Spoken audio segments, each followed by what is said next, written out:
ఈరోజు మెంతికూర పప్పు ఎలా చేయాలో చూద్దాం. ముందు పప్పు కడిగి పక్కన పెట్టుకోవాలి. అందులో కడిగి పెట్టుకున్న మెంతికూరను కూడా వేసుకోవాలి.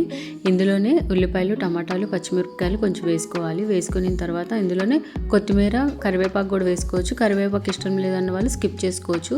ఇందులోనే ఉప్పు, కారం, పసుపు, కొంచెం చింతపండు, మీ పులుపు చూసుకొని చింతపండు వేసుకొని ఒక 2 స్పూన్లు ఆయిల్ వేసుకుంటే పప్పు అనేది పొంగకుండా ఉంటుంది. సో ఇవి ధనియాలు, జీలకర్ర పొడి కూడా ఇవి కూడా వేసుకొని కుక్కర్లో ఒక 5-6 విజిల్స్ వచ్చే వరకు ఉడకపెట్టుకొని మెదుపుకొని పక్కన పెట్టుకోవాలి. తర్వాత తాలింపు కోసం ప్యాన్లో ఆయిల్ వేసుకొని ఆవాలు, జీలకర్ర, మినపప్పు, శనగపప్పు, కొంచెం ఇంగువ, ఎండుమిర్చి, 4-5 మెంతులు కూడా వేసుకొని అవి కొంచెం వేగిన తర్వాత కరివేపాకు కూడా వేసుకుంటాం. అవి కూడా వేగిన తర్వాత ఉల్లిపాయలు కూడా వేసుకొని గోల్డెన్ బ్రౌన్ కలర్ వచ్చే వరకు వేపుకొని దాంట్లో ఉడకపెట్టుకున్న పప్పు వేసుకొని 10 నిమిషాలు తాలింపులో మగ్గనించుకోవాలి. మగ్గిన తర్వాత దించేసే ముందు కొంచెం కొత్తిమీర వేసుకొని దించుకుంటే మెంతికూర పప్పు అనేది చాలా బాగుంటుంది. ఒకసారి ఇలా ట్రై చేసి చూడండి. మెంతికూర పప్పు అనేది చాలా బాగుంటుంది.